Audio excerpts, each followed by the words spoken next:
నమస్తే. నేను మీ Gopi. Welcome back to our channel. ఈరోజు మనతో వచ్చరికి సీనియర్ జర్నలిస్ట్ భరద్వాజ గారు ఉన్నారు. సార్ నమస్తే సార్. నమస్తే సార్, నాగబాబు గారు ఒక సంచలన ట్వీట్ అయితే ఒకటి చేశారు. ఏంటంటే అది రాష్ట్రంలో ఒక పార్టీ అయితే గొడవలు రేపేందుకు ప్రతి నియోజకవర్గానికి 10 కోట్ల రూపాయలు ఖర్చు పెడుతుంది. అది ఏ పార్టీ అంటే ఆయన ఆ పార్టీ పేరు చెప్పలేదు. మీ ఉద్దేశం ప్రకారం అది ఏ పార్టీ అనుకుంటున్నారు? ఇంకేముందంటే వైఎస్ఆర్సీపీ కూటమి నాయకుడు ఆయన. కూటమి మీద చెడు ప్రచారం చేయడానికి ఎవరికి ఉత్సాహం ఉంటుంది? వైఎస్ఆర్సీపీకి. అంతకుమించి ఎవరికి అవసరం? కాంగ్రెస్ పార్టీ లేదు, అక్కడ కమ్యూనిస్ట్ పార్టీలకు అంత ఓపిక లేదు, ప్రోగ్రాము లేదు. చేసుకుంటే తెలుగుదేశం పార్టీ కుట్రలు చేయాలి. తెలుగుదేశం పార్టీ కుట్రలు చేస్తుంది మాకు వ్యతిరేకంగా అని మాట్లాడాలి. అది కనుక నాగబాబు మాట్లాడితే కూటమి చీలిపోతుంది, జగన్మోహన్ రెడ్డి గారి కళ నెరవేరుతుంది. ఆ మాటలు ఆయన డెఫినెట్గా మాట్లాడు. ఒకవేళ మాట్లాడితే పవన్ కళ్యాణ్ వచ్చి కంట్రోల్ చేస్తాడు ఆయన. సో ఎవరిని టార్గెట్ చేసి ఉంటాడు? ఈ 10 కోట్లు ఎవరు పెడుతున్నారు? వైసీపీయే. వైసీపీ ప్రతి జిల్లాలోనూ గందరగోళం చేయడానికి 10 కోట్లు కేటాయిస్తోంది.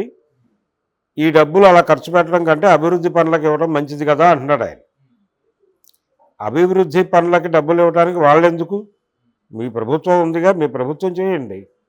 వాళ్ళు వాళ్ళ పార్టీని రైజ్ చేసుకోవడానికి, వాళ్ళు ఉద్యమాలు చేయడానికో మరోదానికో డబ్బులు ఖర్చు పెడతారు. వాళ్ళు ఆ ఉద్యమాలు చేయడానికి, ఇతరత్ర కార్యక్రమాల నిర్వహణకి, నిర్మాణాన్ని కాపాడుకోవడానికి డబ్బులు కేటాయించుకుంటే ఈయన దాన్ని ఇంకో కోణంలో చూపించే ప్రయత్నం చేస్తున్నాడు. దాన్ని ఎదుర్కోవడానికి మీరు ఒక మెకానిజంని డెవలప్ చేసుకోవాలి. అంతే తప్ప ఇది పొలిటికల్ కామెంట్. సీరియస్గా హత్యలు చేయటానికి, లేకపోతే అధికార కూటమిలో రకరకాల చీలికలు తీసుకురావడానికి, కాన్స్పిరసీలు చేయటానికి ఈ డబ్బులు కేటాయిస్తున్నారు అన్న టోన్ కనిపించింది ఆయన స్టేట్మెంట్లో. ఒకవేళ అది నిజమే అయితే మీకు ముందస్తు సమాచారం ఉంది కాబట్టి ఇమీడియట్గా మీరు కౌంటర్ ఆపరేషన్ మొదలుపెట్టండి. కౌంటర్ ఆపరేషన్ మొదలుపెట్టి మీ పార్టీ శ్రేణులు అలర్ట్ చేసుకుని, బాబు అవతల వాళ్ళు ఇలా సర్వసన్నద్ధంగా రంగంలోకి దిగుతున్నారు, మీరు జాగ్రత్త, మన ప్రభుత్వం జాగ్రత్త అని మీరు ప్రికాషనరీ మెజర్స్ తీసుకొని కాపాడుకోండి.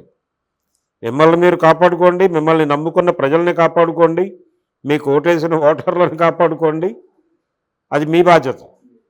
మీరు గనక వదిలేస్తే జనాలు నిజంగానే సఫర్ అయితే ఆ వ్యతిరేకత మీ మీదే వస్తుంది. తెలిసి ఏమీ చేయలేకపోయారు అనే ముద్ర మీ మీద వస్తుంది.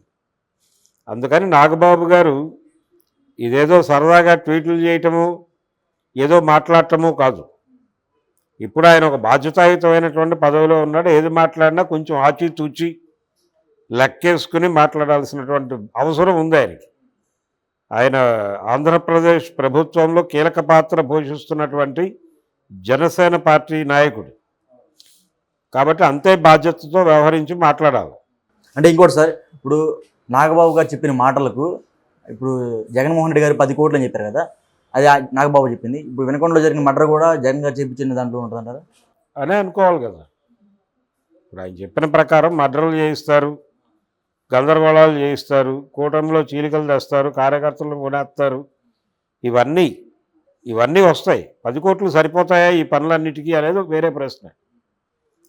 కాకపోతే అక్కడ అస్థిరత, రాజకీయంగా అస్థిరత చేయటానికి, ఆందోళనలు చేయటానికి డబ్బులు పెడుతున్నారు అనేది ఆయన ఉద్దేశం అయితే ఏ రాజకీయ పార్టీ అయినా చేస్తుంది. అది వైఎస్ఆర్సీపీయే కాదు. ప్రతిపక్షంలో ఉండగా తెలుగుదేశం అన్న ఇంట్లో కూర్చుందా? చంద్రబాబు నాయుడు గారు పాదయాత్ర చేశాడుగా. వారి నాయకులందరూ రోజు జనాల్లోకి వెళ్ళి ఏదో ఒక ఇష్యూ మీద గొడవ చేస్తూనే ఉన్నారుగా. ఏదో ఇష్యూ మీద గొడవ చేయకపోతే పార్టీలు ఎలా బతుకుతాయి? యాక్టివ్ అపోజిషన్ సిద్ధాంతాన్ని ఈ ప్రపంచానికి పరిచయం చేసిందే చంద్రబాబు కదా. యాక్టివ్ అపోజిషన్ అంటే ప్రభుత్వం ఏ నిర్ణయం తీసుకుని అడ్డుపడిపోవటం. అది చంద్రబాబు కదా నేర్పింది రాష్ట్ర రాజకీయాలకి. జగన్మోహన్ రెడ్డి కూడా దాన్నే అనుసరిస్తున్నాడు. నిజానికి ఏం చేయాలి? ప్రొడక్టివ్ అపోజిషన్గా ఉండాలి.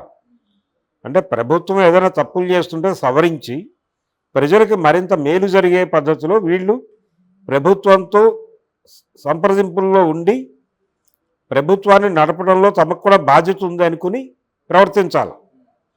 ఆ పని ఎవరైనా చేస్తున్నారా? ఏ ప్రతిపక్షమైనా? ఎక్కడ లూపు ఎక్కడ దొరుకుతుందా, ఎక్కడ లొసుగు దొరుకుతుందా ఎక్కి తొక్కేద్దామనే ప్రయత్నాల్లోనే ఉన్నారు కదా.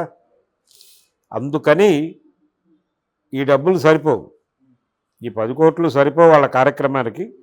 మీరు ప్రతిపక్షంలో ఉన్నా మీరు చేసేది అదే, వారు ప్రతిపక్షంలో ఉన్నారు కాబట్టి వారు చేస్తారు.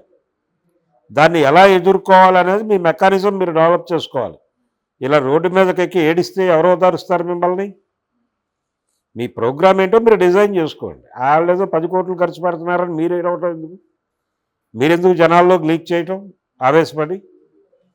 అందుకని నాగబాబు గారు లోపల మాట్లాడుకోవాల్సినవి బయటకు మాట్లాడుతున్నాడు, అంతే తేడా.